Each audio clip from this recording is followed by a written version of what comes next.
Celebrating birthdays, guitarist Dweezil Zappa is 55, actress Rose McGowan's 51, and Michael Keaton is 73.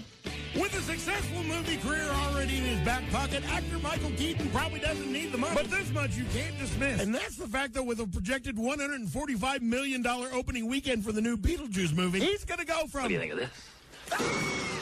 To this. What do you think of this? You like it? Happy birthday to actor Michael Keaton. In news this morning, ABC News is preparing for the upcoming presidential debate between candidates Donald Trump and Kamala Harris. The news organization released rules for the upcoming debate, which will take place September 10th at Philadelphia's National Constitution Center. Debate will last 90 minutes with 2 commercial breaks and will be moderated by World News Tonight's anchor David Muir and Live Prime anchor Lindsay Davis. There'll be no audience in the room, and the participants will have their microphones muted when not speaking. Contenders won't be able to interrupt each other, and only the moderators will be able to ask questions. Trump and Harris will be allotted 2 minutes to answer each question with a 2-minute rebuttal and an additional minute for a follow-up, clarification, or response. Debate will air live 8 p.m. KC time on ABC News, Disney Plus, and Hulu. Several family members of Minnesota Governor Tim Walz, the Democrat Party's vice presidential nominee, have come out in support of former President Trump.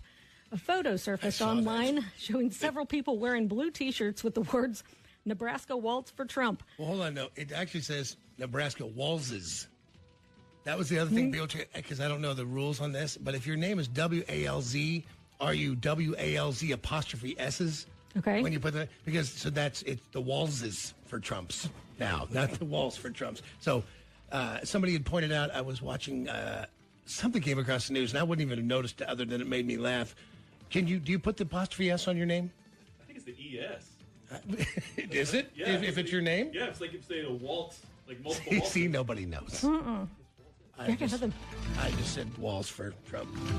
Gregory, you look like you want to weigh in? Actually, if your name ends with an S, then there's just an apostrophe after it. Well, and nothing. It ends with a Z. So it would still probably be the apostrophe after it. Probably. Do you know? I don't. Okay. That's what I mean. Again, Caprifolli's for, whatever. Right. The people in the photo wearing shirts supporting Trump related to Waltz on his grandfather's brother's side. Former president responded to the photo on his Truth Social post by thanking Jeff Waltz, the brother of the Minnesota governor. He wrote in his post, "Thank you very much, Jeff. It's an honor to have your endorsement. I look forward to meeting you soon." Side note, a sister of Democratic VP nominee Tim Waltz says she didn't recognize the people wearing the shirts that are making the rounds. It turns out they were distant cousins, according to this woman. Yeah. Well, everybody's going to vote for somebody. Whatever. Can't always count on family. Film footage of President John F. Kennedy's motorcade speeding down a Dallas freeway after he was fatally wounded has emerged. It'll go up for auction later this month. RR Auction will offer up the home film on September 28th. It begins with Dale Carpenter Sr. just missing the limousine carrying the president and First Lady Jacqueline Kennedy. Captures other vehicles in the motorcade as it travels down Lemon Avenue towards downtown. The film then picks up after Kennedy has been shot, with Carpenter rolling as the motorcade roars down I-35 towards Parkland Memorial Hospital. Hold for lube. Federal prosecutors are charging 2 men involved in an alleged scheme that reap about $1.5 million through fraudulent surge pricing. Prosecutors announced the men were arraigned in federal court in wire fraud and money laundering.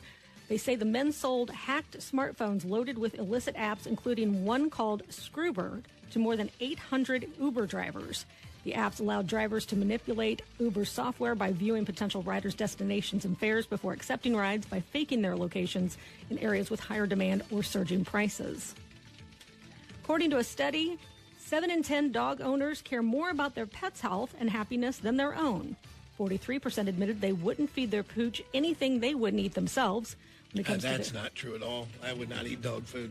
When it comes to their own health, 73% of dog parents of the owners that were polled prioritize their pets' exercise needs over their own. Now, I love Buddy more than anything, but also let's just be honest about their taste. I see my dog lick his penis and butthole constantly and all day. Mm-hmm. So his sense of taste and my sense of taste are wildly different things. We agree on carrots and the occasional chip.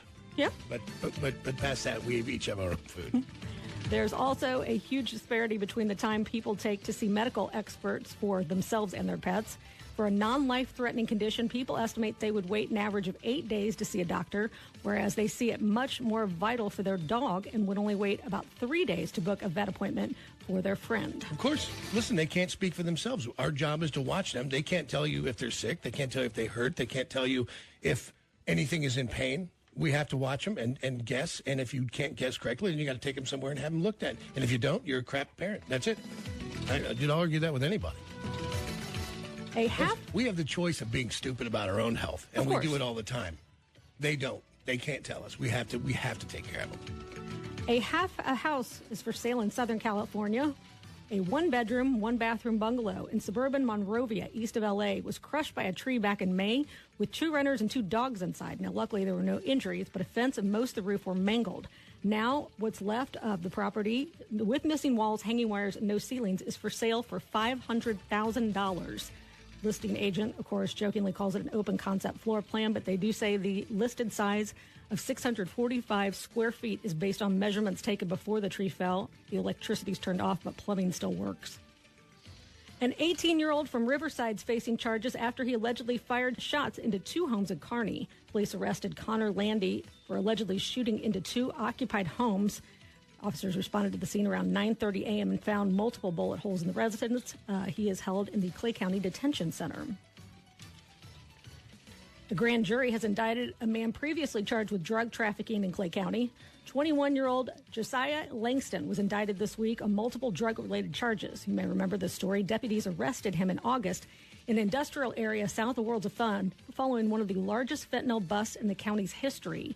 Deputies say that the guy rammed a patrol car in his attempt to avoid arrest. That's when investigators found enough fentanyl in his car to kill 327,000 people, nearly 2/3 of Kansas City's population. Kansas City Attorney General Chris Kobach announced that his office successfully recovered and returned a fraudulent crypto investment to a Kansas victim who almost lost thousands from an international scammer. According to the AG's office, Bimbo Toyin Akinayemi of Nigeria had promised the victim a large return for investing in cryptocurrency. After the investment was sent digitally, he defrauded the victim, causing the AG's Charities and Financial Scams Unit to file a lawsuit against the international scammer under the Kansas Consumer Protection Act. The office said that the man failed to respond after being served the lawsuit, but the district court issued an order against him for full restitution and assessed penalties. Shortly after, his international electronic wallet was seized, which the AG's office said contained half a Bitcoin valued at more than $28,900 and other digital currency valued at more than $4,000. Linkin Park in music news has fans around the world waiting to get to see their live event in L.A. as it happens. The countdown and then count out video on YouTube is now a placeholder for a live stream that starts at 7 p.m. KC time tonight. Video is listed as a 0 with a slash through it. It's not clear what exactly that title means. In music news, Sammy Hagar has spoken about the fact that Jason Bonham was forced to leave Sammy's The Best of All Worlds tour due to an unspecified family issue. Drummer was replaced at the last 4 shows by Kenny Arnoff, who previously played with Hagar in Chickenfoot. Sammy shared, Jason's family emergency was a sudden thing. His mother had a stroke and went into a coma, and it's serious. So his whole family went over to the UK. He held out for 2 or 3 days and then said, I gotta go. I said, you go. So we asked Kenny. He had about 24 hours notice. Came in the first night, got there about 6 in the morning. We played that night in Cincinnati and did 90% perfect show. I swear to you, I make more mistakes every night than he did. So that's big hats off to this guy. Jason Bonham's mother, by the way, Pat, was the wife of late Led Zeppelin drummer John Bonham. In entertainment news, producers of Dancing with the Stars revealed the full lineup of celebs who will hit the dance floor and compete for the trophy in the upcoming 33rd season. Some of the notables, Real Housewives of Atlanta star Phaedra Parks, Beverly Hills 90210 star Tori Spelling, actor Eric Roberts, former NBA star Dwight Howard, former NFL star Danny Amendola, model Brooks Nader, and Olympic rugby player Ilona Mayer. Also, the pommel horse guy is there, and the Russian con artist woman Anna Delvey. Season 33.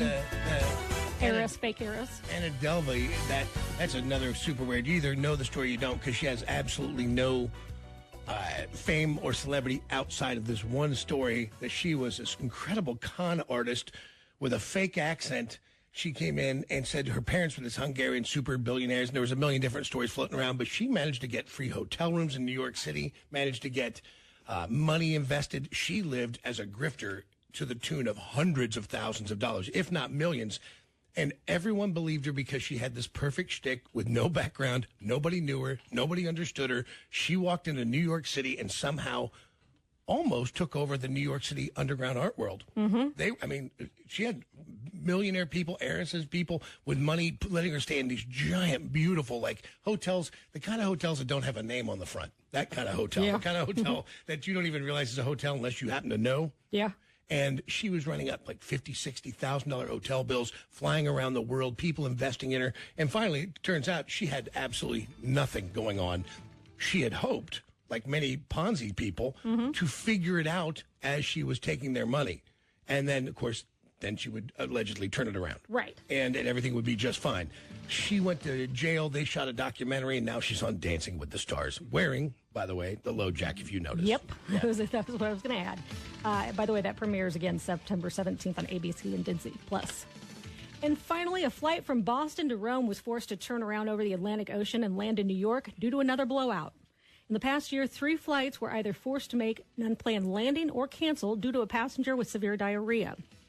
There was the Delta flight from Atlanta to Barcelona, forced to land when a passenger turned the aisle into a rushing river of sewage, and an EasyJet flight from Spain to London, which was canceled when a passenger defecated all over the lavatory floor. This Delta flight from Boston to Rome was about 2 hours into the trip when a passenger had severe bouts of diarrhea all over their seat. Pilot was forced to turn the plane around and land at JFK Airport. Nycki Pace for the Johnny Dare Morning Show.